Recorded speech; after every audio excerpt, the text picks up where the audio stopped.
welcome to the May How I Got the Shot. And the cover shot this month was a lot of fun for us, mostly because it doesn't look like anything I've ever done before. And that was impressive for me. I don't know, as an artist, I constantly want to push the limits of myself. And each of us as artists are in different places in our career. So the takeaway should be trying something different, trying something new. The edit is different, the way I lit it is different. It's just not something I would normally do. It's a high key shot. And maybe that's why I love it so much. I don't know. Maybe you hate it and you think it's complete crap. But for me, I think it's an amazing shot. And part of this exercise, if you will, and realizing that here we are sitting in May, we're getting ready to go in wedding season. Most places around the United States and in most places around the world, it is wedding season right now. What are you going to do to stand out? And that's a question I ask all the time. And as far as I'm concerned, it's probably why our business has grown the way it has grown, because we are constantly pushing ourselves to think differently, to challenge the status quo, and really push the limits of our studio. You've got to start thinking that same way. You've got to start doing the same thing for your business. And so Lens Baby came out with this amazing new lens called the Velvet 56. And they sent me it to sample, and as soon as I got it, no lie, I opened the box. I'm like, I'm shooting something. Somebody get downstairs with me right now. I have to take a picture. And I was just blown away on the first frame I took. And it's going to take a little getting used to, right? It's manual focus. For many of us, we haven't done anything manual focus for many, many, many years. And if you're a newbie to the photographer, manual focus to you is probably not even something you know. But there's a little dial on the side of your lens. You can throw your lens in the manual focus. Don't recommend it. But with the Lens Baby, with the Velvet 56, it works. It's what's meant to be for the shot you're trying to get. And so here's what you can expect out of this lens. One, it's freaking cool. And so it comes in black or silver, but I don't want to turn this into a promo for them. I'm just giving you kind of feedback that I saw the minute this hit my hands. There was definitely a wow factor and an impact.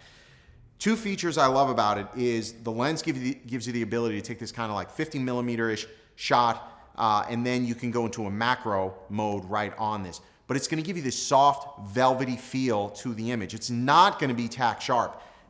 So don't expect that. You got your Canon glass, your Nikon glass, whatever you're using, you've got that to get you the sharp images. This is meant to create that kind of dreamy feel. So I'm not going to shoot an entire wedding with this. I'm not going to shoot an entire portrait session with it.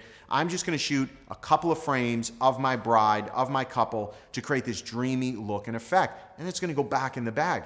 And you've got to start thinking that way, because now when that image comes up, your client's going to go, I've never seen anything like that. And that has to be your goal with something like this. So let's come back to how we got the shot. Here we are. We set up, right? We have our studio lighting. You read all the gist of the shoot. But again, I want to use this for bridal portraits. So for me personally, you can find your own way to use it, but for me personally, I'm looking to use this for my bridal portraits. So whether we're in a studio environment, which was what you saw, we created this high key shot, or I'm in a hotel room getting ready with my bride and her bridal party, those hotel rooms are ugly, right? Most of them are not beautiful.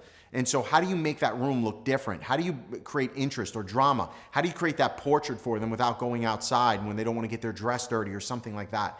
This is where I see this being used. I have a wedding this weekend. This is absolutely going to be in the bag. This is absolutely something we're using. Any tool that can help you be more productive, stand out from the crowd, or just make more money is a tool worth investing in. And so that's how we see stuff like this when we put it in our bag and add it to our arsenal. And so that's the key, right? So if you're an Elite Plus member and you want to see how we edited this, it's a pretty interesting shot on how we worked it, much different than some of the other ones. Make sure you log into your Elite Plus account and you'll be able to see the video of the Photoshop file and all the layers, and I'll talk you through what we did on each of them. But get out there, push yourselves, try something different. Bridal portraits can be in your studio, they can be on location, and just a little tool like this can make such a big difference. So get out there, shoot, make some magic, enjoy this wedding season.